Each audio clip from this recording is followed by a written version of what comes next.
This channel does not promote any violent, harmful, or illegal activities. All content provided by this channel is meant for an educational purpose only. পুরুলিয়ায় পরিবর্তন সংকল্প যাত্রায় সুকান্ত মজুমদার চোখ রাখবো সেদিকে, আর একই সঙ্গে হাওড়ায় পরিবর্তন সংকল্প যাত্রায় শ্রমিক ভট্টাচার্য সেদিকেও আমি নজর সঙ্গে রাখবো। ছিলাম, আমাদের বিরোধী দলনেতাও সঙ্গে ছিলেন। তার সাথে একই গাড়িতে ঘোরার সুযোগ হয়েছিল, কারণ তখন তিনি রাষ্ট্রপতি ছিলেন না, পরে রাষ্ট্রপতি হয়েছেন। সাধারণ ঘরের মহিলা, নিজের স্বামীকে হারিয়েছেন, ছেলেকে হারিয়েছেন, কিন্তু সারা জীবন জনসেবার পথ থেকে নড়েননি। নরেন্দ্র মোদী তাকে তুলে গিয়ে রাষ্ট্রপতির মতো, ভারতবর্ষের প্রথম নাগরিক কাকে বলা হয়, রাষ্ট্রপতিকে বলা হয়, তাকে সেই কাজ করেছে। আর তৃণমূলের নেতা অখিল গিরি বলছে তোমাদের রাষ্ট্রপতি কেমন দেখতে আমি বলেছি, ছি তৃণমূল ছি। আরে সেই দিনই তো এখানকার বিধায়ক রাজীব লোচনের উচিত ছিল অখিল গিরির কাছে গিয়ে তার গালে একটা থাপ্পড় মারা, যে তুমি আমার আদিবাসী সমাজের মহিলাকে এরকম কথা বলছো কেন। আপনার বিধায়ক মেরেছে, তৃণমূলের আদিবাসী নেতারা বলেছে যে অখিল গিরিকে ক্ষমা চাওয়ার জন্য, অখিল গিরি ক্ষমা চায়নি, অখিল গিরি ক্ষমা চায়নি, অখিল গিরির প্রমোশন হয়েছে। তাই জনতা ঠিক করেছে, পশ্চিমবঙ্গের আদিবাসী ভাই বোনেরা, অন্যান্য সাধারণ জনতা সবাই মিলে ঠিক করেছে যে তৃণমূলের গালে আমরা এবার থাপ্পড় মারবো, ছটাস করে থাপ্পড় মারবো, আর সেই তৃণমূল পার্টিটা আর থাকবে না। শুধু তাই নয় বন্ধুগণ, আপনারা পশ্চিমবঙ্গে দেখুন, অনেক তৃণমূলের নেতা এসে বলবে আমরা আদিবাসীদের জন্য এই করেছি, অমুক করেছি। আজকে আদিবাসীদের জন্য, কুর্মীদের জন্য কে করেছে? আমি দুটো উদাহরণ দিচ্ছি, বলুন কোন পার্টিতে, বড় পার্টি যেগুলো, কুর্মী একজনকে নিয়ে আমরা জেনারেল সেক্রেটারি করেছি। আপনাদের সামনে জ্যোতির্ময় সিং মাহাতো বসে আছে, কুর্মী সমাজের প্রতিনিধি, তিনি আমাদের পার্টির জেনারেল সেক্রেটারি। এটা আমরা করানোর সাহস দেখেছি। আদিবাসী সমাজের উদাহরণ দিচ্ছি, আদিবাসী সমাজের বন্ধুদেরকে কোথায় ক্যান্ডিডেট করা হয়?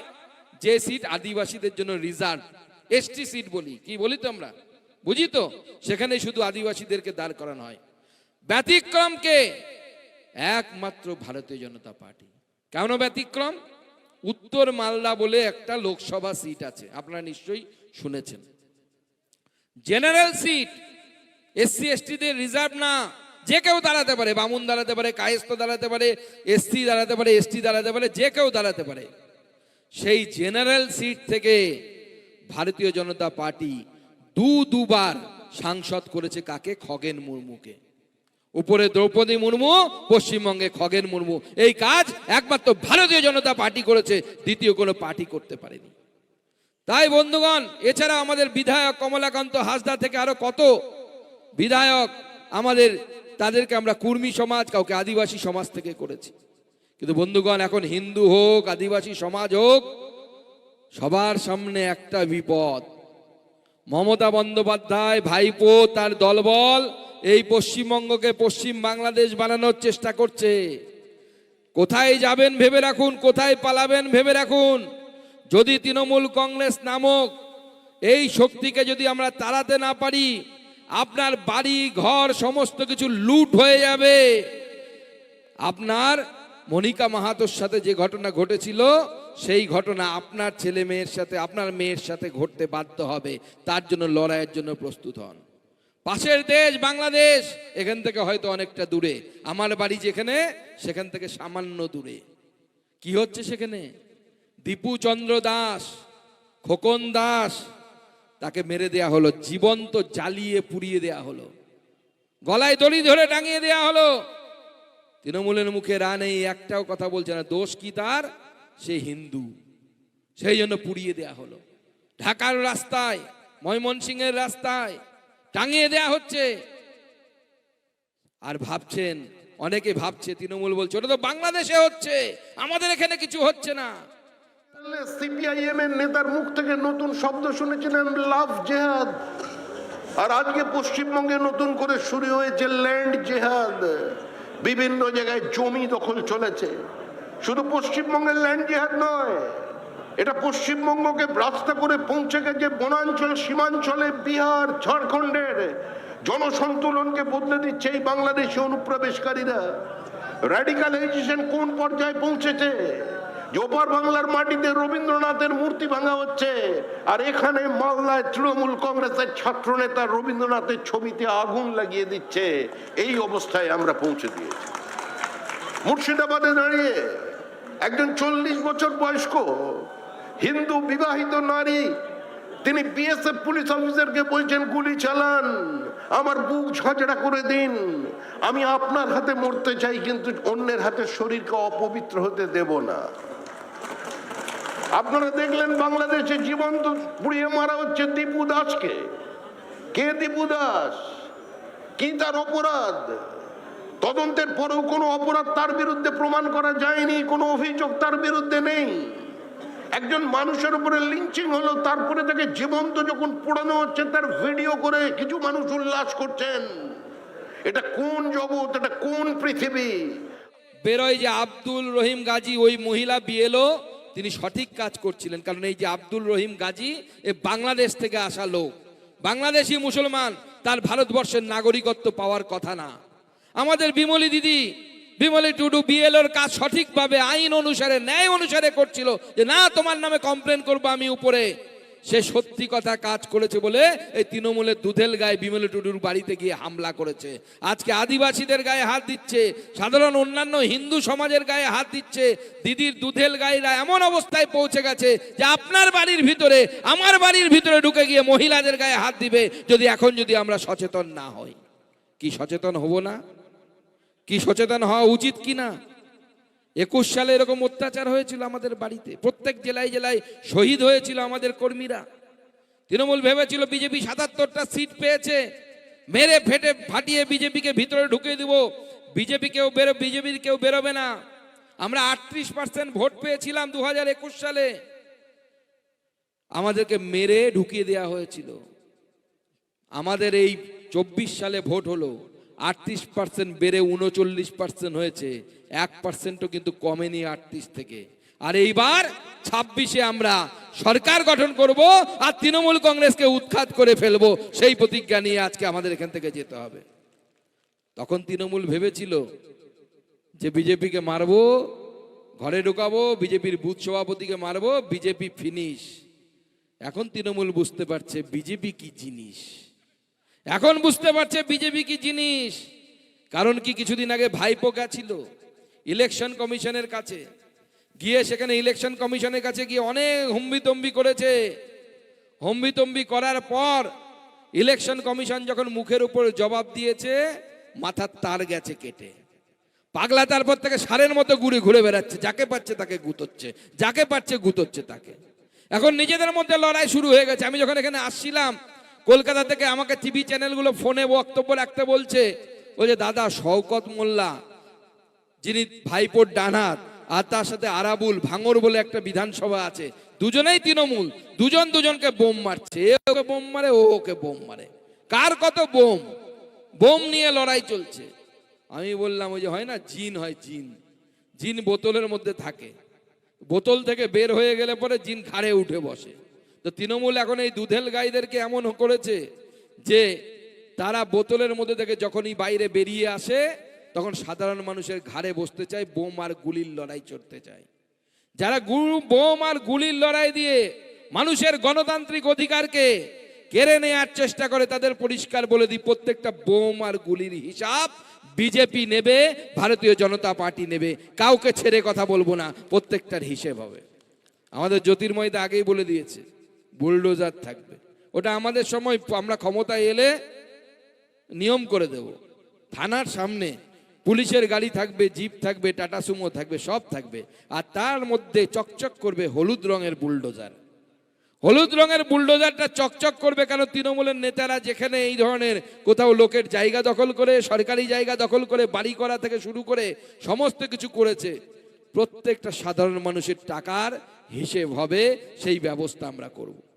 এখন চোর ভাইপো সব জায়গায় ঘুরে বেড়াচ্ছে। ভাইপোকে চেনেন তো আবার আপনারা? হ্যাঁ, ভাইপোর মহিমা কীর্তন এখানে পৌঁছে গেছে তো নিশ্চয়ই। ভাইপোর কাজ কি? গোটা বছর খুঁজে পাবেন না, গোটা বছর জিম করবে, আরো কি সব করে, সেগুলো আপনাদের সামনে বলতে পারবো না, একটু কান খোলা রাখবেন, আপনারাও খবর পাবেন কি সব করে। গোটা বছর ঘুরে দেখবেন না, ভোটের আগে একদম সেজে গুজে বাবু বেরিয়ে পড়বে। এখন আবার কি করেছে, এরকম মঞ্চতে হয় না, মঞ্চর মাঝখান দিয়ে একটা লম্বা র্যাম্প বানিয়েছে, র্যাম্প। ফ্যাশন শো যেরকম থাকে কি না, যেখানে মেয়েরা হাঁটে ফ্যাশন শো এর সময়, আপনারা টিভিতে দেখেছেন মনে হয়, সেরকম ভাইপোও মাঝখান দিয়ে হাঁটছে। সারা বছর খেয়ে মধু, ভোটের সময় এসেছে যদু।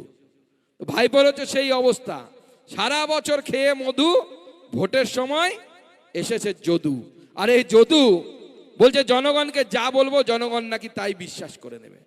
এখন ভয় পাচ্ছে, এসআইআর হচ্ছে, এসআইআর বলছে বন্ধ করে দেব। কেন বন্ধ করে দেব? মানি না এসআইআর। আরে এসআইআর কেন হচ্ছে? বিজেপি এসআইআর করাচ্ছে? এসআইআর তো নির্বাচন কমিশন করাচ্ছে। 1952 সাল থেকে হয়, আজকে নতুন হচ্ছে এরকম নয়। তুই পড়াশুনো করিস, তুই পড়াশুনো করে দেখ। 1952 সাল থেকে এসআইআর হচ্ছে। 2002-03 পশ্চিমবঙ্গে লাস্ট এসআইআর হয়েছিল।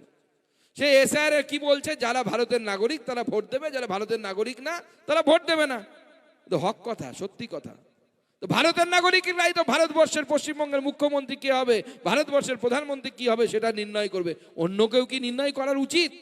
কি মনে হয় বাংলাদেশের লোকেদের নির্ণয় করা উচিত যে পশ্চিমবঙ্গের মুখ্যমন্ত্রী কে হবে, না ভারতবর্ষের লোকেদের নির্ণয় করা উচিত? কি মনে হয় আপনাদের? ভারতবর্ষের লোকেদের সেই অধিকার সংবিধান দিয়ে গেছে যে তারা, ভারতবর্ষের লোকেরা কে নির্ণয় করবে যে প্রধানমন্ত্রী কে হবে, মুখ্যমন্ত্রী কে হবে। আর তারা বলছে বিজেপির নেতারা, অর্থাৎ আমরা নাকি দিল্লির নাকি দালালি করি।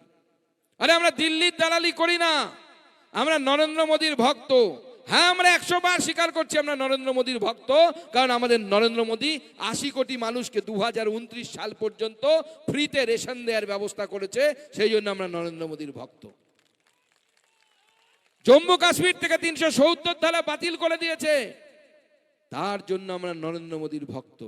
ভারতবর্ষের দিকে চোখে চোখ তুলে কেউ তাকালে সার্জিক্যাল স্ট্রাইক হয়, ওপারে ভারতীয় সেনা ঢুকে গিয়ে উগ্রপন্থীদের শায়েস্তা করে আসে, সেই জন্য আমরা নরেন্দ্র মোদীর ভক্ত। আর যতদিন জীবন থাকবে ততদিন আমরা নরেন্দ্র মোদীর ভক্ত হব। মুখ্যমন্ত্রী ছিলেন খড়গপুরে, তিনি বললেন সারা রাত কি খড়গপুরে এমনি বসেছিলাম নাকি, আমি ঝড়ের মুখ পর্যন্ত ঘুরিয়ে দিতে পেরেছি। অর্থাৎ আমাদের মুখ্যমন্ত্রী কিন্তু সব পারেন। আমাদের মুখ্যমন্ত্রী রবীন্দ্রনাথকে চ্যালেঞ্জ দিতে পারেন।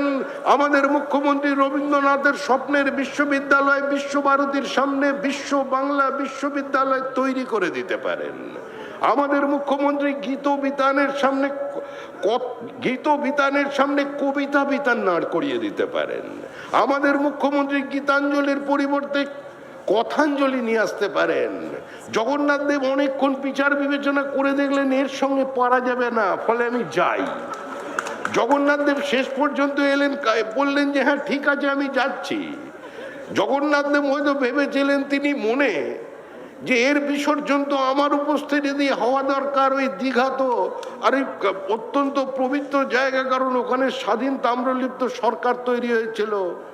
দেশপ্রাণ বীরেন শাসমলের জমি, মাতঙ্গিনীর জমি, বিদ্যাসাগরের জমি, ক্ষুদিরামের মাটি, ওখানে নয় বিসর্জনটা হোক। কিন্তু মুখ্যমন্ত্রী আবার জগন্নাথ দেবের উপর ভরসা রাখতে পারলেন না।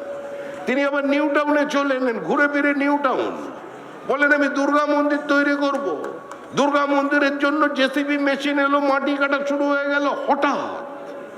হঠাৎ প্রগতিশীল কিছু মানুষজন তারা বললো এই জমি তো আমাদের জমি, আমরা মুসলমান, আমাদের জমির ওপরে কোনো দেবমূর্তি তৈরি হবে না।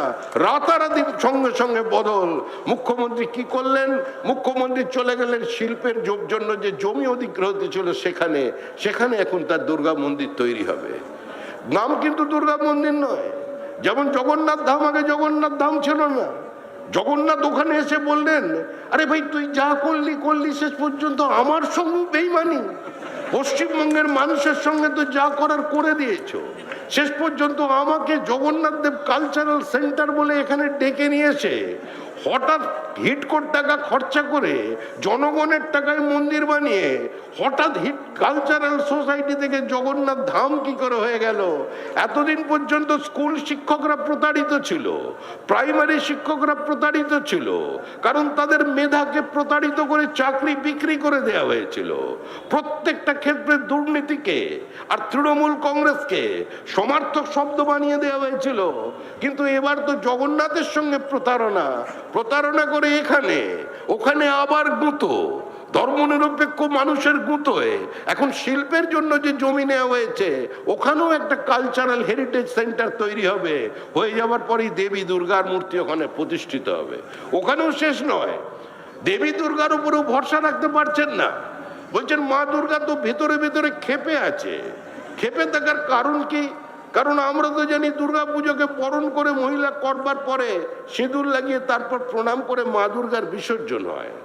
উনি বলছেন বরণের পরেই বিসর্জন নয়, বরণের পরেই আমাকে স্যালুট দিতে হবে। স্যালুট, দুর্গা স্যালুট দেবে, উনি দাঁড়িয়ে দাঁড়িয়ে নেবেন কার্নিভাল। বরং ভেতরে মা দুর্গার মনের মধ্যে কি ইচ্ছে আমার জানা নেই, সেজন্য উত্তরবঙ্গে আরেকটা জায়গায় যাচ্ছেন, বলছেন মহাকাল। সঙ্গে সঙ্গে ছাত্ররা পেছন দিকে ফিসির ফিসির করে, এ নিশ্চয়ই অপা মাস্টারমশাই। না, অপা মাস্টারমশাই মানে কি? অপায়া জানতাম, অপাটা মানে কি? বলে ও জানিস না, অপা মানে হচ্ছে ওই যে অর্পিতার পার্থ, এই মাস্টারটা মনে হয় ওই ঘুষ দিয়ে চাকরি পেয়েছে, এই জন্য হচ্ছে অপা মাস্টারমশাই। মনে আছে সেদিন পার্থ চট্টোপাধ্যায় ধরা পড়েছিল? পার্থ চট্টোপাধ্যায় ধরা পড়েছে, বান্ধবীর বাড়ি থেকে টাকা পাওয়া যাচ্ছে, মেশিন টাকা গুনতে গুনতে মেশিন খালাস, মেশিনের ধোঁয়া বেরিয়ে গেছে, তাও টাকা শেষ হচ্ছে না। কত? 51 কোটি বান্ধবীর বাড়ি থেকে পাওয়া গেছে। কার বান্ধবী? আমাদের প্রাক্তন শিক্ষামন্ত্রী, প্রাক্তন শিল্পমন্ত্রী, তার বাড়ি থেকে। আমি সেদিন পাড়ার মাসিমাদেরকে, বৌদিদেরকে দেখি, সব মাসিমা বৌদিরা সন্ধ্যাবেলা হলে সিরিয়াল দেখে, কি দেখে কি না? সেদিন দেখি আর কেউ সিরিয়াল দেখছে না, সেদিন সবাই টিভি চালিয়ে খবর দেখছে। আমি আমার পাশের বাড়ির বৌদিকে জিজ্ঞেস করলাম, কি বৌদি, আজকে সিরিয়াল ছেড়ে খবর দেখছেন? বলে, আরে ভাই, সিরিয়ালে তো 2টো করে বউ থাকে, পার্থদার তো 4টে বান্ধবী পাওয়া গেছে, তাই আমরা সিরিয়াল ছেড়ে এখন পার্থদাকে দেখছি। এটা গল্প, কিন্তু এর বাস্তবিকতা পশ্চিমবঙ্গটাকে এরা কোন জায়গায় পৌঁছে দিয়ে গেছে। পশ্চিমবঙ্গটাকে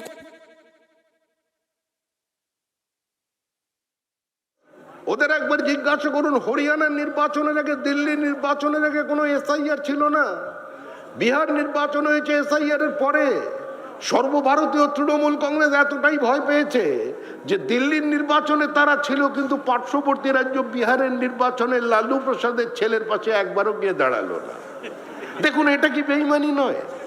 একটু তো ভালোবাসা উনি দেখাতে পারতেন। মুখ্যমন্ত্রী যখন রাজীব কুমারকে বাঁচানোর জন্য কলকাতার রাস্তায় মুখ্যমন্ত্রী হিসেবে বসে পড়লেন, একমাত্র যিনি ছুটে এসেছিলেন তার নাম হচ্ছে তেজস্বী যাদব।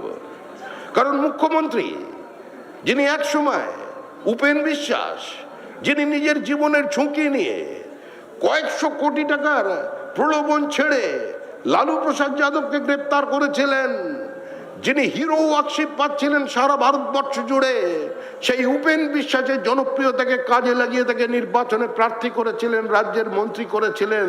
উপেন বিশ্বাস দলে থাকার পরেও লালু প্রসাদ যাদবের ছেলে কিন্তু তার পাশে এসে বসেছিলেন। ভাটপাড়ায় ফের গুলি চলেছে বলে অভিযোগ উঠছে। ভাটপাড়ায় নতুন করে এই ঘটনা ঘটেছে। ভাটপাড়ায় গুলি চলার অভিযোগ উঠল। এর আগেও ভাটপাড়ায় একাধিকবার গুলি চালানোর অভিযোগ উঠেছে।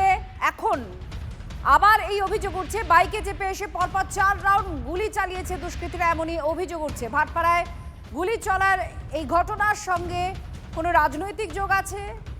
কি হয়েছে ঘটনা আমরা বিস্তারিত জানবো, কিন্তু এখনো পর্যন্ত যে তথ্য সামনে এসেছে, বাইকে করে আসে দুষ্কৃতীরা, তারপর 4 রাউন্ড গুলি চালায়। ভাটপাড়ায় গুলি চলার অভিযোগ, বাইকে চেপে এসে পরপর 4 রাউন্ড গুলি চালানোর অভিযোগ উঠছে। ভাটপাড়ায় গুলি চলার অভিযোগ, বাইকে করে দুষ্কৃতীরা আসে এবং গুলি চালায়। এর সঙ্গে রাজনৈতিক কোনো যোগ আছে কিনা আমরা বিস্তারিতভাবে জানবো। অনন্ত চট্টোপাধ্যায় আমাদের প্রতিনিধি আমাদের সঙ্গে রয়েছেন। অনন্ত, কি হয়েছে ঘটনার সঙ্গে রাজনীতির কোনো যোগ? এখনো পর্যন্ত কোনো রাজনৈতিক যোগ পাওয়া যায়নি, তবে কাউন্সিলরের দাবি যে এটা ব্যক্তিগত ব্যাপার। 6 নম্বর ওয়ার্ডের কাউন্সিলর মিলি দত্ত সে ঘটনাস্থলে এসেছেন দলবল নিয়ে। কারাই গুলি চালালো, বাইকে করে এসে 4 রাউন্ড গুলি চালিয়ে পালিয়ে গেল। এলাকার লোক আতঙ্কিত। ঘটনাস্থলে ভাটপাড়া থানার পুলিশ বাহিনী এলাকা দখলের লড়াই বলে পুলিশ সূত্রে জানা যাচ্ছে যে এলাকা দখলের লড়াইকে ঘিরেই এই গুলির ঘটনা। তবে কারা গুলি চালিয়েছে তা পুলিশের কাছে এখনো অস্পষ্ট। তবে গুলি চালানোর ঘটনা কিন্তু যথেষ্টই কিন্তু আতঙ্ক ছড়িয়ে দিচ্ছে ভাটপাড়া 6 নম্বর ওয়ার্ড আমতলা এলাকায়। কাউকে চেনা গেছে এরা কারা, বা আশপাশের লোকজন কেউ ছিল, কেউ দেখতে পেয়েছে এদেরকে? এলাকার যারা বাসিন্দা তারা মুখ খুলতে ভয় পাচ্ছে। তবে বাইকে করে এসেছে 4-5 জন, তারা এসে গুলি চালিয়েছে। তারা বলছে তাদের বয়স বেশিরভাগই কাউকে বয়স লক্ষ্য করে গুলি 30 চালিয়েছে? এর অনন্ত মধ্যে। কাউকে লক্ষ্য করে নাকি এলাকা এমনি গুলি চালিয়ে তারা চলে যায়?